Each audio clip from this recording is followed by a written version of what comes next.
இதனால் வரலாறு காணாத பாதிப்பை சந்திக்கும் நாடுகள் ஏன் தெரியுமா? வாங்க பார்க்கலாம். அதாவது ஐரோப்பாவின் உயிர் நாடியான டான்யூப் நதியில் ஏற்பட்டுள்ள வரலாறு காணாத வறட்சி கண்டத்தையே உலுக்கியுள்ளதா. இந்த கடுமையான வறட்சி பார்த்தீங்கன்னா பிராந்தியத்தின் சரக்கு போக்குவரத்து பாதிப்போடு முக்கிய அணுமின் நிலையத்தையும் மூடும் அபாயத்தையும் ஏற்படுத்தியுள்ளதா. ஐரோப்பாவை அதிர வைக்கும் இந்த வியக்கத்தக்க காலநிலை மாற்றத்தின் முழு உண்மைகளை பற்றி நாம் இன்றைக்கு பார்க்கலாம். ஐரோப்பாவின் உயிர் நாடி என்று அழைக்கப்படும் டான்யூப் நதி ஐரோப்பாவின் இரண்டாவது நீளமான நதியாகும். அதாவது ஜெர்மனியின் கருங்காடு பகுதியில் உருவாகும் இந்த டான்யூப் நதி கிழக்கு நோக்கி பாய்ந்து கருங்கடலை கலர்கிறது. வழியில் பல நாடுகளை இணைப்பதால் ஐரோப்பாவின் மிக முக்கியமான நதிகளில் இந்த நதியும் ஒன்றாக இருக்கிறது. அதாவது பார்த்தீங்கன்னா டான்யூப் நதி ஜெர்மனி, ஆஸ்திரியா, மற்றது Hungary, Slovakia, Croatia, Serbia, Romania, Bulgaria, Moldova மற்றது உக்ரைன் ஆகிய 10 நாடுகளை தொட்டு செல்கிறது. இந்த நதி சரக்கு போக்குவரத்து, சர்வதேச வர்த்தகம் மற்றது பார்த்தீங்கன்னு சொன்னால் நீர்வழி போக்குவரத்திற்கு முக்கிய பங்கு வகிக்கிறதா. இதனால் தான் உலகிலே அதிக நாடுகள் வழியாக பாயும் முக்கிய நதிகளில் ஒன்றாக இது கருதப்படுகிறது. மேலும் பார்த்தீங்கன்னா விவசாயத்திற்கு பாசன நீர், நகரங்களுக்கு குடிநீர், தொழிற்சாலைகளுக்கு நீர் மற்றது நீர்மின் உற்பத்திக்கும் உதவுகிறது.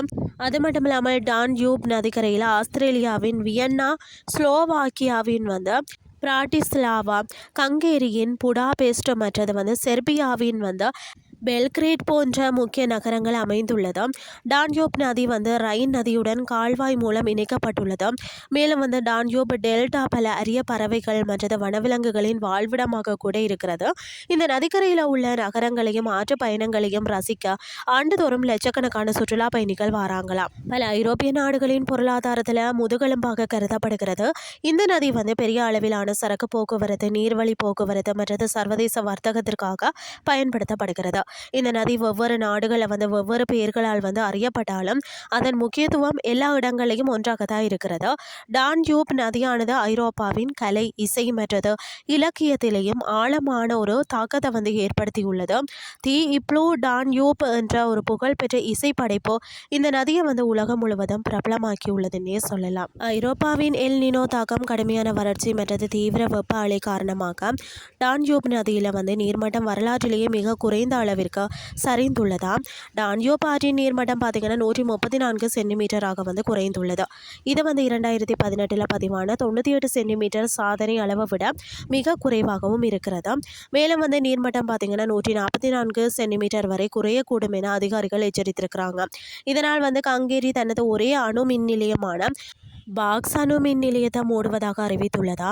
கடந்த 44 ஆண்டுகளில் முதல் முறையாக முழுமையாக இந்த அணுமின் நிலையம் நிறுத்தம் செய்யப்படுகிறது. இந்த மின் நிலையம் நாட்டின் மின்சார தேவையின் பாதி பங்கிற்கு மேல் வழங்கி வருகிறதுனே சொல்லலாம். ஆனால் டான்யூப் ஆற்றின் நீர்மட்டம் வரலாற்றிலேயே மிக குறைந்த நிலையில் சென்றதால் தான் ரியாக்டர்களை குளிர்விக்க தேவையான நீர் கிடைக்கவில்லையா. இந்த வறட்சி ஹங்கேரியில் 100க்கும் மேற்பட்ட நகரங்கள் மற்றது கிராமங்களின் நீர் பயன்பாட்டுக்கு கட்டுப்பாடுகளை ஏற்படுத்தியுள்ளது. தொழிற்சாலைகள் தங்களின் நீர் பயன்பாட்டை குறைக்குமாறும் அரசு கேட்டுக்கொண்டுள்ளதா. 2026ஆம் ஆண்டு ஆகஸ்ட் மாதத்தில் ஏற்பட்ட கடுமையான வெப்ப அலைகள் மற்றது நீடித்த வறட்சியின் காரணமாக செர்பியா மற்றது ருமேனியா பகுதிகளில் டானுப் நதியில் நீர்மட்டம் வரலாறு காணாத அளவுக்கு குறைந்துள்ளதா. இதன் விளைவாக தான் செர்பியாவின் பிரகோவா அருகே பார்த்தீங்கன்னா மூழ்கி இருந்த 2ஆம் உலக போர்க்காலத்திய டஜன் கணக்கான ஜெர்மனிய போர்க்கப்பல்கள், பல்கேரியாவில் உள்ள பனிக்கால மாமுத் யானை எலும்பு புதை வடிவங்கள் மற்றது அரிதான ரோமானிய கால பாலங்களின் அஸ்திவாரங்கள் ஆகியவை வெளிப்பட்டுள்ளன. இந்த அதீத நீர்மட்ட வீழ்ச்சி சரக்கு போக்குவரத்தை கடுமையாக பாதிப்பதோடு பிராந்திய எரிசக்தி விநியோகத்திற்கும் அச்சுறுத்தலாக உள்ளது. டானுப் நதியின் நீர்மட்டம் குறைந்ததால் உருவான மணல் திட்டுகளின் குறுக்கே மக்கள் நடந்து செல்கிறார்கள். மேற்கு ஜெர்மனியின் பிளாக் பாரஸ்ட் மலைகளில் உள்ள அதன் மூலத்தில் இருந்து கிழக்கில் கருங்கடலில் உள்ள அதன் முகத்துவாரம் வரை அதன் 2850 கிலோமீட்டர் 1770 மைல் வழித்தடத்தில் இருக்கக்கூடிய அந்த நாடுகள் தான் அதன் தாக்கத்தை உணர்ந்து வருகிறதாகவும் சொல்லப்படுகிறது. மத்திய ஐரோப்பாவில் உள்ள அதாவது ஸ்லோவாக்கியா மற்றது ஹங்கேரியில் இருந்து மேலும் கிழக்கே உள்ள ருமேனியா மற்றது பல்கேரியா வரை கப்பல்களால் முழுமையாக சரக்கு ஏற்பட்ட நிலையில் நீர்வழியில் பயணிக்க முடியாததால் அவை நீண்ட நேரம் காத்திருக்க நேரிடுகிறது. வரலாற்றில் பல நாகரிகங்கள் டானுப் நதியின் கரையில் தான் வளர்ந்துள்ளதால் இது ஐரோப்பிய கலாச்சாரத்தில் ஒரு முக்கிய இடத்தை பிடித்துள்ளது.